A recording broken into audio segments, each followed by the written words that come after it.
Ya, punya duit gak? Nggak. Padahal pada saat enggak, Anda punya handphone, Anda punya cincin emas, Anda punya motor. Motor saya belum tanya.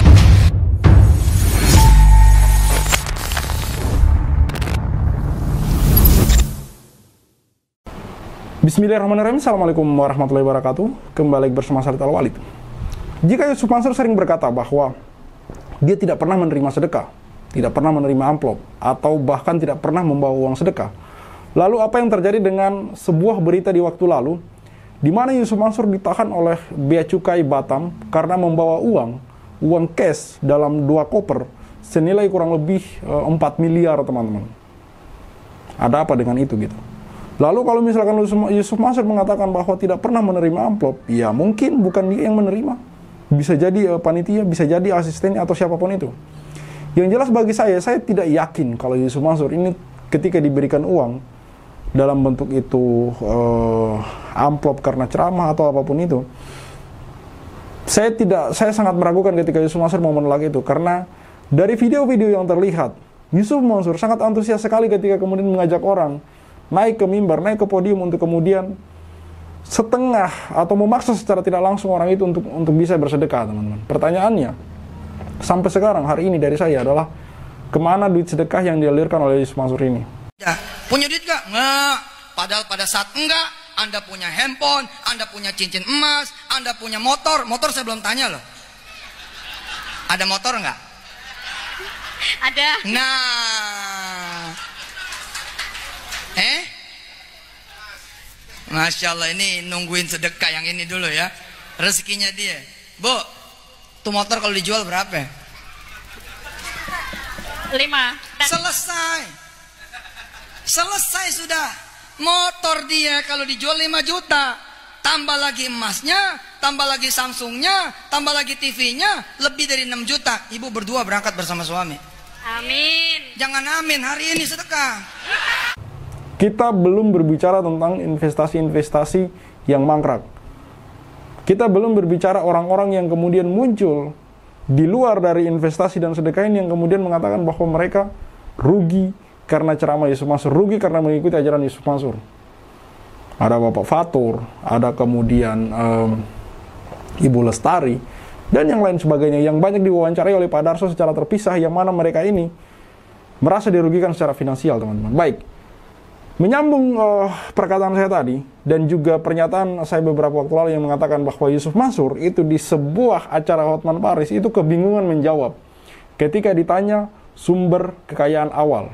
Jadi begini, teman-teman, Yusuf Mansur kan sehari ini kaya nih, udah kaya nih.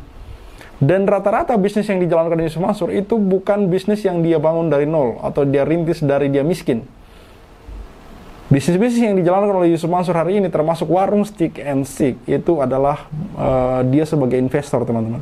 Jadi bisnis itu udah ada, dia kemudian baru menginvestasikan sejumlah uang di sana. Yang bangun warung Stick and Stick ini dari nol adalah Jody Bertosuseno. Atau pertanyaannya, Yusuf Mansur berinvestasi ini uangnya dari mana? Ada banyak tempat Yusuf Mansur berinvestasi yang kita dengar di media berita. Pertanyaannya, duit-duit itu dari mana? Karena sampai hari ini Yusuf Mansur, saya belum mendengar cerita dia memiliki usaha yang dia rintis dari nol. Tiba-tiba aja udah punya duit gitu. Tiba-tiba aja udah punya duit banyak gitu. Mari kita simak bagaimana gelagapnya Yusuf Mansur ketika ditanya oleh Hotman Paris, teman-teman. Yep. Bingung kan? Modalnya dari mana? Ya modal halal lah, rezeki halal lah. Halalnya dari mana? Ya, contohin Wirda, anaknya sendiri. Lah kamu apa gitu? Wirda ini kan yang jelas modalnya juga dari bapaknya gitu. Jadi Hotman Paris ini kan pengacara. Saya rasa dia mungkin Hotman Paris ini mencium bau-bau yang tidak enak gitu, hal-hal yang mencurigakan sampai dia mengejar seperti itu. Tapi mungkin karena dia masih menjaga perasaan, atau karena ini bukan di ruang sidang, jadi Hotman Paris tidak terlalu mengejar gitu. Ini saya kan kalau Hotman Paris bener-bener ngejar ini bisa gelagapan juga. Memang saya yakin dan percaya bahwa Yusuf Mansur ini akan sulit menjawab ketika ditanya sumber awal kekayaan dia gitu. Sumber awal kekayaan dia, saya yakin dia akan bingung. Kalau sekarang dia bilang dia sudah bergabung di warung Stick and Stick 2010, nah sebelum itu dia bisnis apa gitu sampai bisa masuk dan menjadi investor di warung Stick and Stick. Kalau dia bilang dari sedekah, kita percaya fadilah sedekah, teman-teman. Kita percaya bahwa Allah akan membalas kebaikan atau membalas orang-orang yang memberi sedekah. Tapi tidak seperti yang diceritakan oleh Yusuf Mansur, tidak seperti yang dikisahkan oleh Yusuf Mansur. Dari berjualan es sampai kemudian kerja di PBB hanya karena sedekah.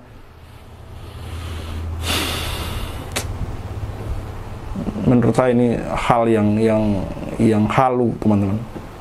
Banyak orang menerima keajaiban-keajaiban karena sedekah, tapi saya rasa tidak seperti yang diceritakan Yusuf Mansur, tidak sesimpel yang diceritakan Yusuf Mansur gitu. Semua ada, kita punya bisnis lalu kemudian bisnis kita sedekahkan begitu saja semuanya, lalu kemudian akan datang keajaiban.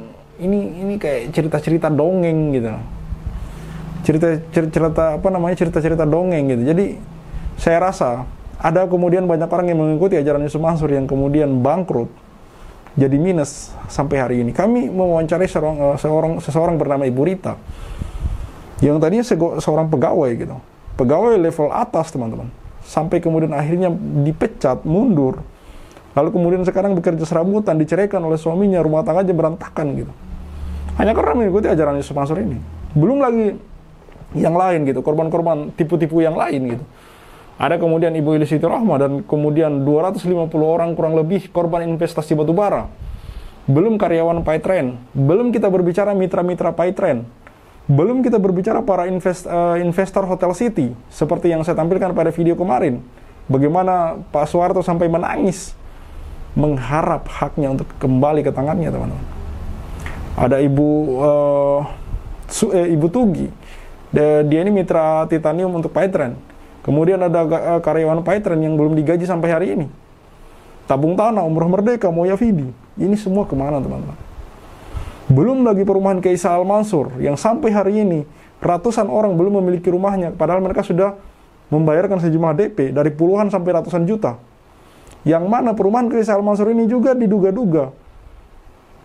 kuat menyeret nama Yusuf Mansur, teman-teman. Karena Bapak Amanah, Bapak Arab yang sampai hari ini menghilang seperti menghilangnya Adian Shah dalam kasus investasi batubara.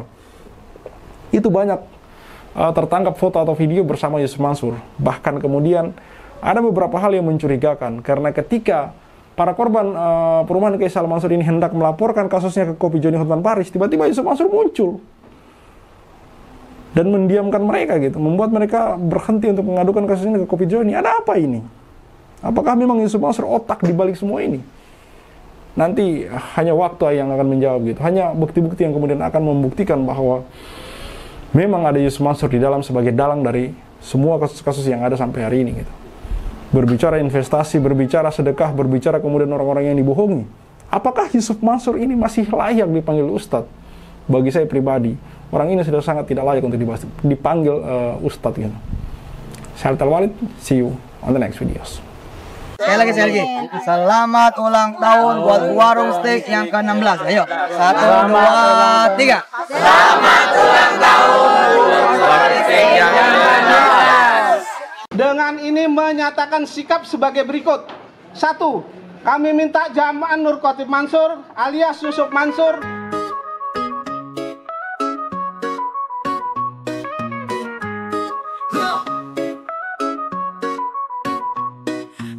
hobi bener narik sedekah, dulu hobi bener cerita dongeng, dulu hobi bener ngajak bisnis, dulu hobi bener ngajak patungan. Sekarang ente kemana? Sekarang ngumpet di mana? Hei Mansur, mana rimanya? Ketahuan belangnya, sekarang kabur entah kemana. Apa kabar Yusuf Mansur? Kok sekarang cuma diam di pojokan?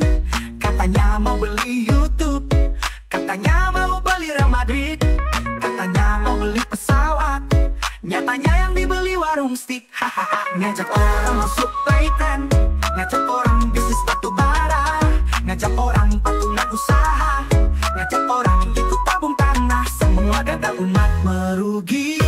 Hey Mansur, duit orang hilang kemana? Duit orang lari kemana? Apa masuk ke kantor sendiri? Apa masuk ke warung steak?